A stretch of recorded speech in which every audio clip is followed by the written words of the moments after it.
bekerja.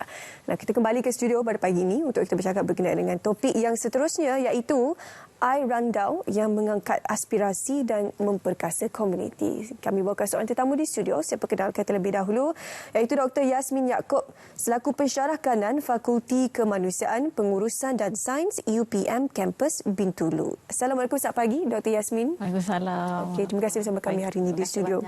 Okey, Air Randau ini mungkin satu perkataan yang agak janggal untuk mereka berada di Semenanjung. Jadi mukadimah dan juga pengenalan terlebih dahulu daripada Dr. Yasmin. Silakan. Okey, terima kasih saya ucapkan kepada Selamat Pagi Malaysia atas jemputan untuk kita berkongsi hari ini sebenarnya mengenai air randau ataupun di Borneo kita sebut sebagai randau.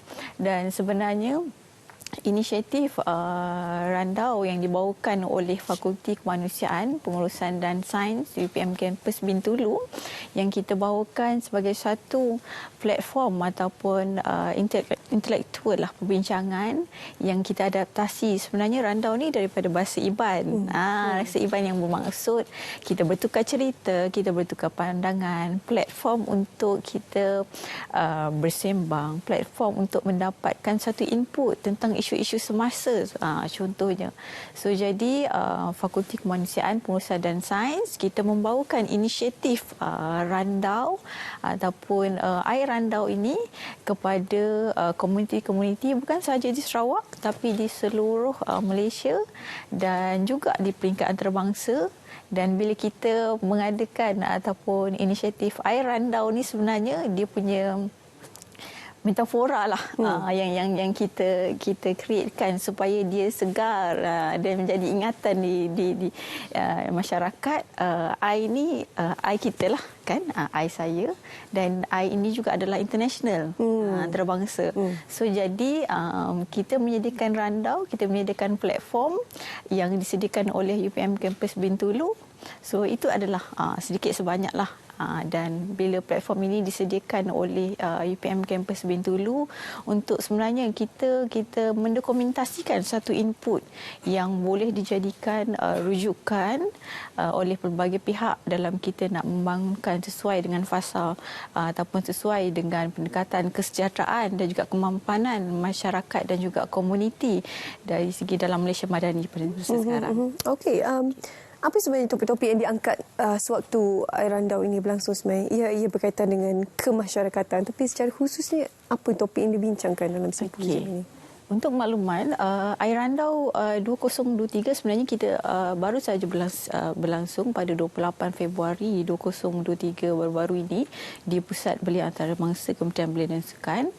Kita bekerjasama dengan pelbagai pihak, bersama dengan Kementerian Belia dan Sukan, bersama dengan Fakulti Pengajian Pendidikan, bersama dengan Institut Ekosains Borneo, bersama dengan IPSAS, dan juga kita punya rakan-rakan kerjasama yang lain bersama dengan Dr. Kayu dan juga Risha Mukofi Sernian Berhad, dan juga kita mendapat sokongan daripada UNESCO Social Research Based in Education, Higher Education, yang mana dari segi dapatan ini kita melihat kepada 4 subtema.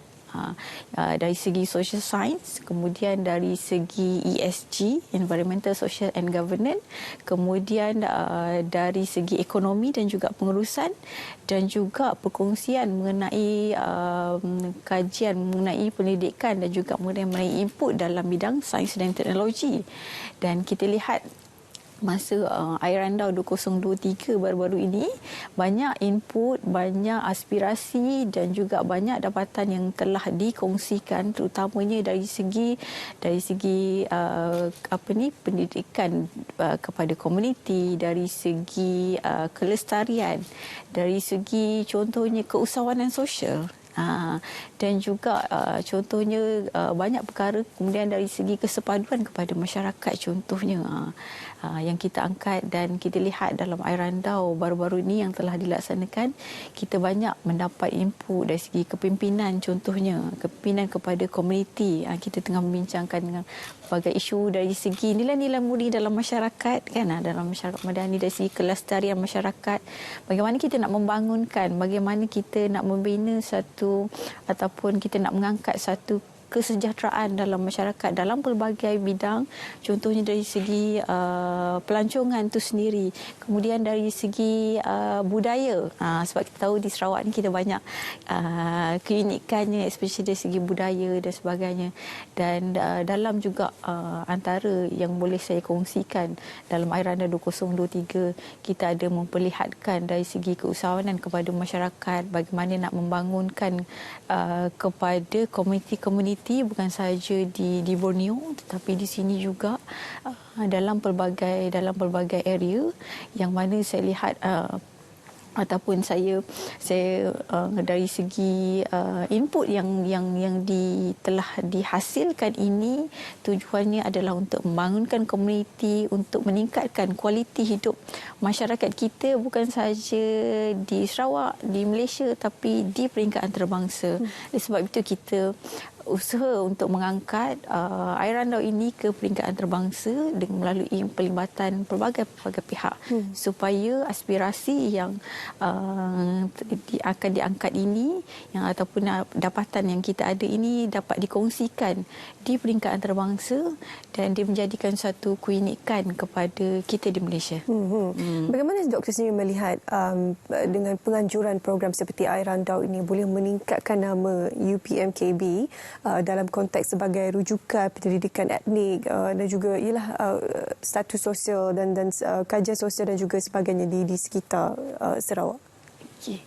Sebenarnya kita merasakan this is the time, ini adalah masanya untuk visibility, keterlihatan UPM kampus Bintulu sebagai pusat penyelidikan research university di Borneo.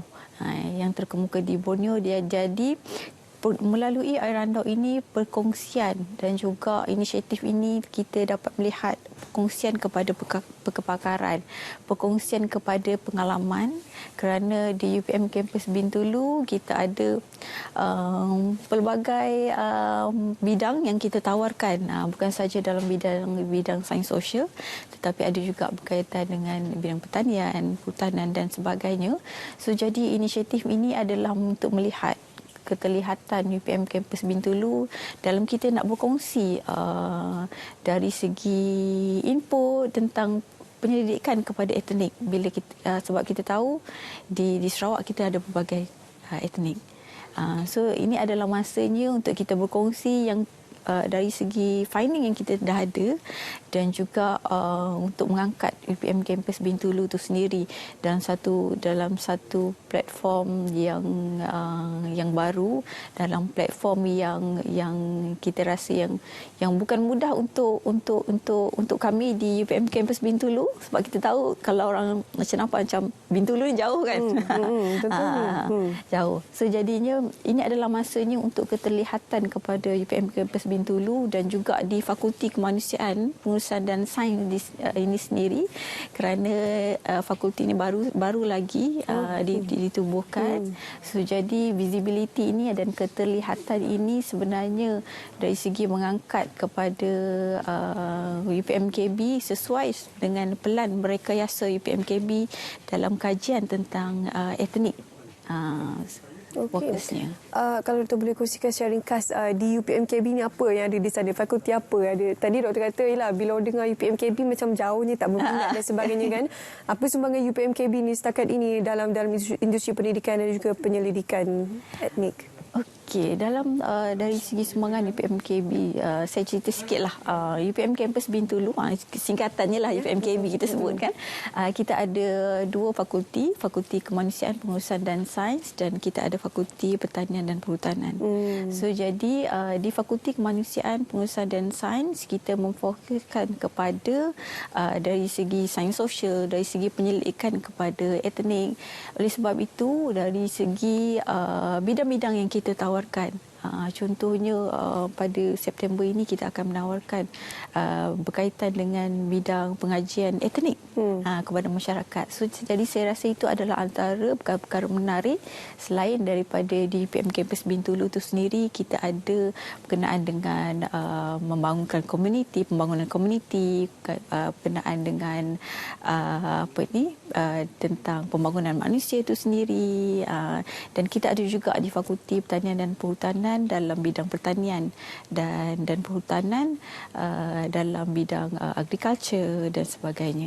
Itu ada menariklah di PM Campus Bintulu. Okey, semoga pelaksanaan Air Randau ini dapat mencapai sasaran dan juga objektifnya, dan sekiranya ia dilaksanakan untuk tahun depan, semoga ia dapat memberikan satu lonjakan yang lebih positif terhadap ekonomi sekitar dan juga kaum-kaum etnik yang dikaji oleh para pelajar di bawah Fakulti Kemanusiaan sendiri. Terima kasih Doktor bersama kita. Itu saja kesempatan kita. Terima kasih banyak.